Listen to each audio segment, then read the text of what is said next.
Hello, ladies and gentlemen. Welcome back to Factorio Break the Game. You're here with myself, Zedith, and my good friend, Negative Root, and we're going to be introducing the stackers that we've come up with, the concept for the iron station. Yes, the And wing stacker. the wing stacker, the horrible curve that we had to mash in and jam, and we'll see how it goes. Dude, our stacker's got a corner in it. 2 corners, 3 corners, because that's the best. It's like a left-handed screwdriver, but different. And, It's just ugly, that's all I'll say. well, we had to bend it because we got the main line here, and then the main line's attached to the solar, so that wasn't getting moved. But then we've also got to fit copper in here, and this is kind of the biggest space that I've got that isn't interrupted by water. So that's why we're doing it. The only other real option was over here, and I don't know how long that extends for or what's happening over there. So yeah, which means that we're back to bending stackers. Zedith, I blame this on you. This is your influence right here. Yeah, I'll take credit for this. Because Colonel Will would never let this fly. You know that, right? He would look at that and he'd be like, what have you done? No. Well, he's tried so hard to teach me, but anyway. So here's the theory, right? So we've got a stacker on the left, and it's slightly curved, but you know it should hold a decent amount of trains. We were thinking, what, 2.5? Well, I think with the curves and the fact that it is vertical as well, we might even be able to squeeze 3 into each rail. So call it. Well, we'll say 2, just for safety's sake. If we get 3, will be a bonus. So 2, and there's 7, so that means 14 trains on this side. What did we get into the right-hand side? I think it was like 19? Yeah, about that. So there you go. We can fit 19 trains there, 14 trains, maybe a little bit more in this one, which makes a grand total of what, 30-something? 33. How good is that? So really, we should never run out of stacker space, especially considering I'm only going to be running maybe 16 trains at a time. So yeah, that's the thoughts. So have you got a blueprint of the station, Zedith?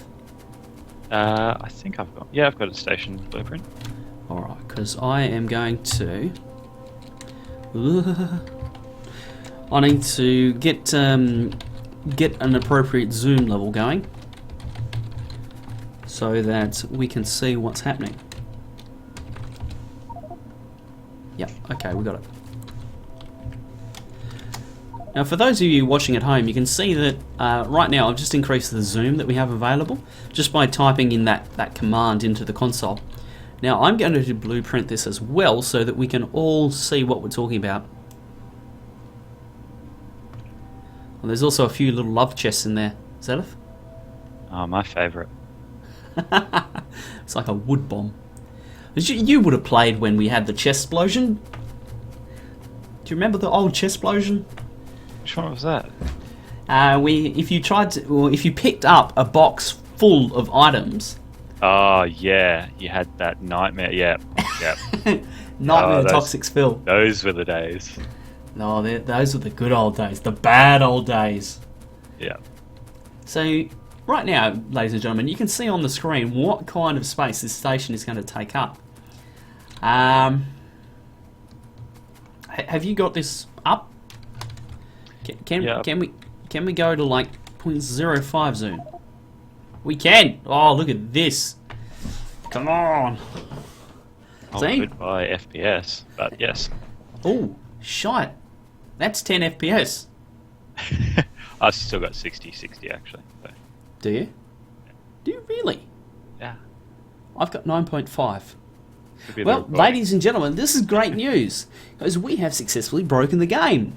At the start of the series, I said I wanted to get it at under 10 frames per second, and we've succeeded.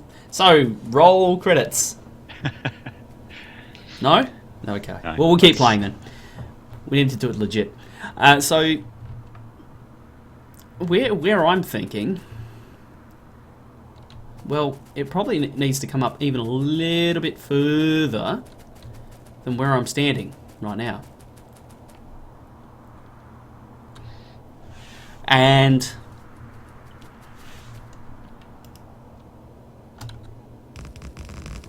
Something like that, maybe. Uh-oh.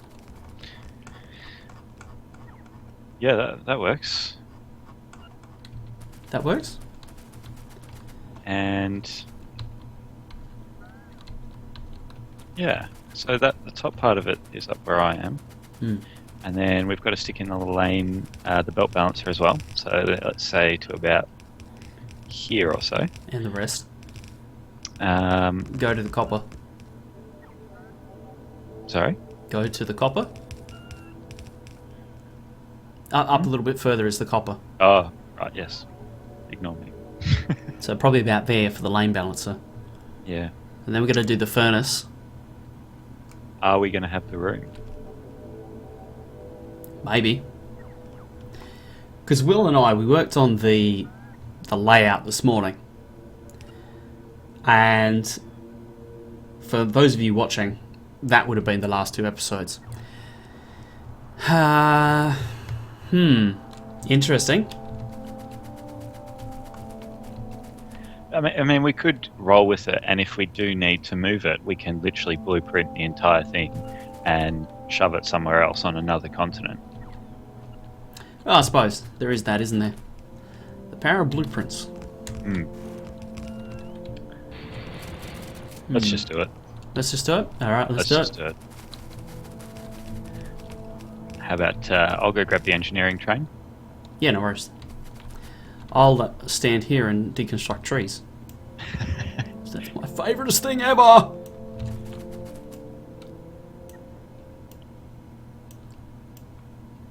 Because damn, these stations take up a lot of room. Don't shoot me.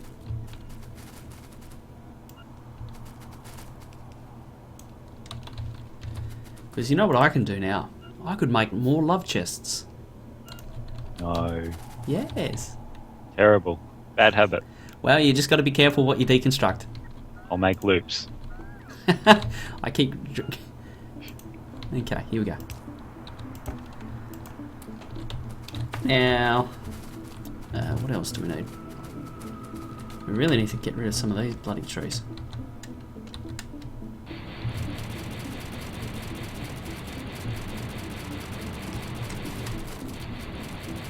Alrighty.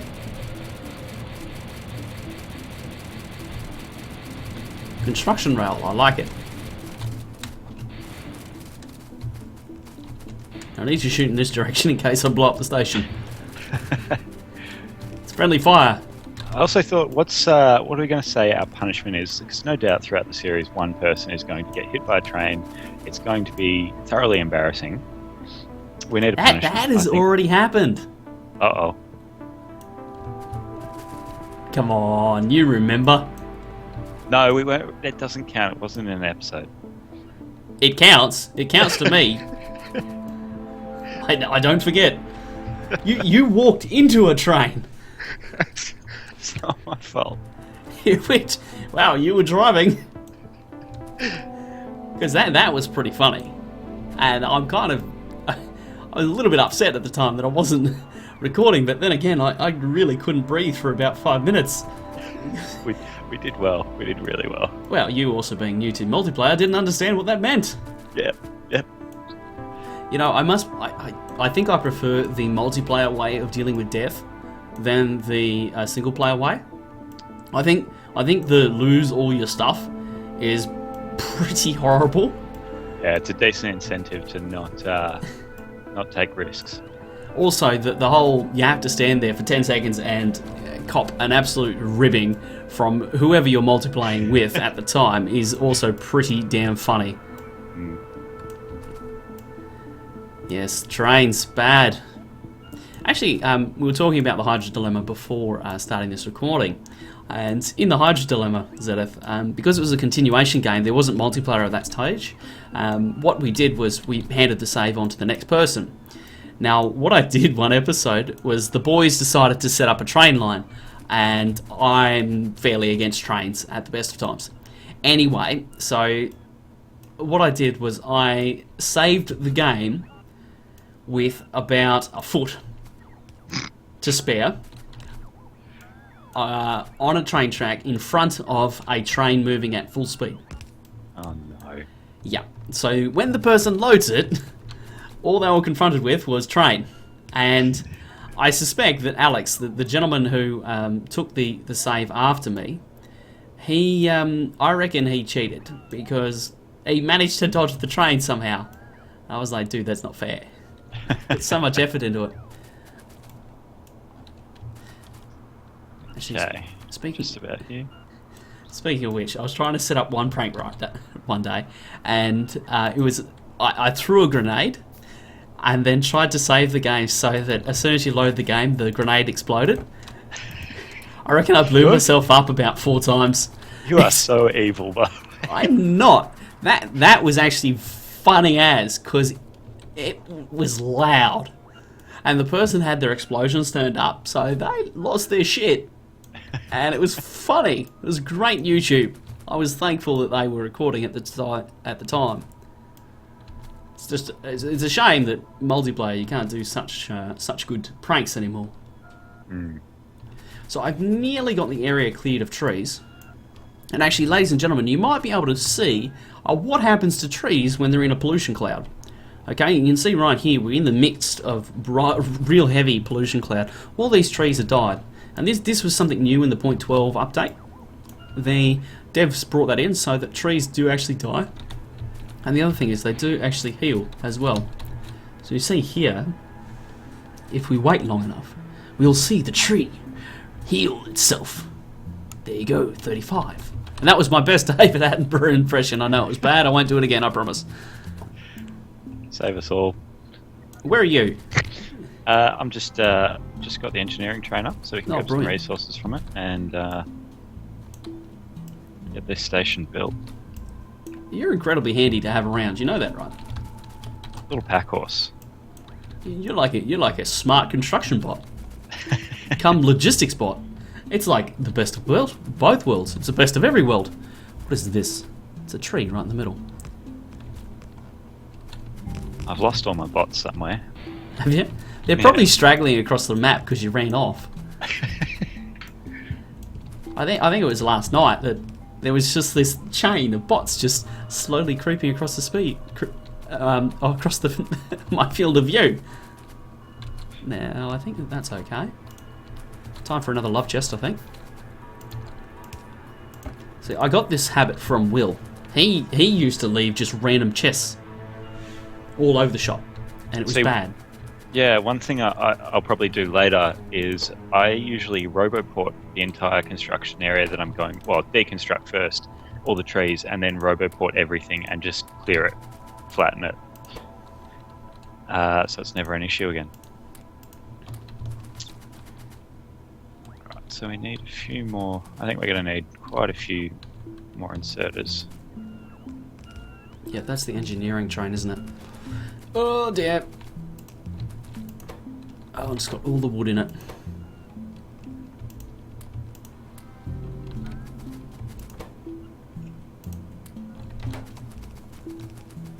Yeah, there's so not enough to do what we need to do here. One thing that I actually do in my world that you could do is I actually roboport from your production base up to here. And it takes ages for the bots to build, but that way you don't have to worry about lugging it back and forth. So that's one thing that we could possibly do. Yeah, I had thought about that, but I think doing it with a train presents an interesting challenge. And actually, now that we've built all these belts, right, what we should be doing... Make him underground? Yep. Yep. So what I'm going to do is I'm going to head back to the base, because we built that U-Butte, well, I built a U-Butte underground belt manufacturing. You just copied me and then beat me at my own game. So for the viewers out there, basically he got spanked and... Please. Child, please.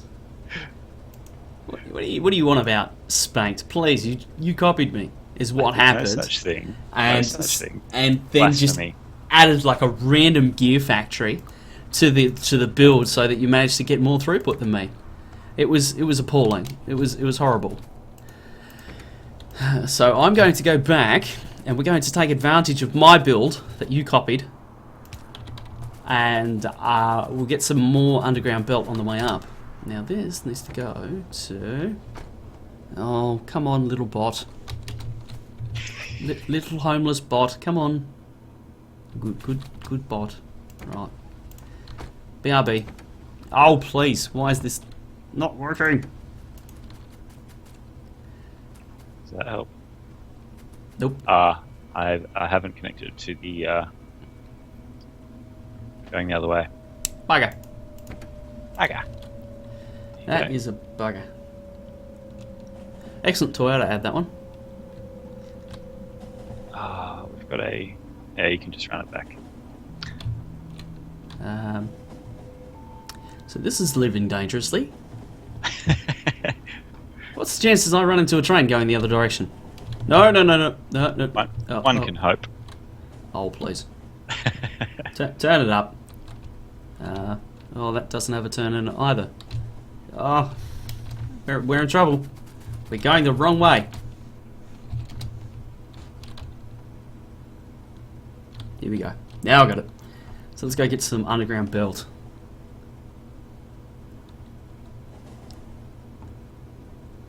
And that should help us a lot. Because you can go a further distance on a stack, can't you? Oh, no. You can go a further distance on a stack, can't you? Yes. Yes, you can. One thing, I was actually speaking to Zuri the other day, and apparently items on underground belts travel a little bit slower than normal belts. That's something I didn't actually know. Really? Is it because of like the transition from above ground to underground or something? I believe so, but don't quote me on it. I could be wrong. I might have misunderstood, but yeah. Interesting fact. Mad Zuri, you're a nutter.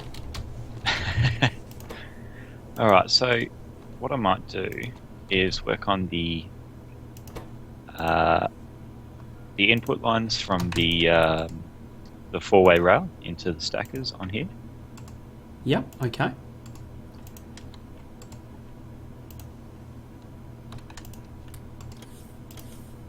And it's going to be sort of interesting to see how we can fit this in. But so what I'll do is I'll change this to an entire line.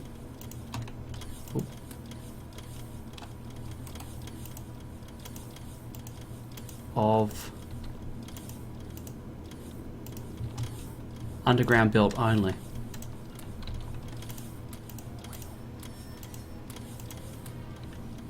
Oh, come on, stop delivering the blue belt, for heaven's sake.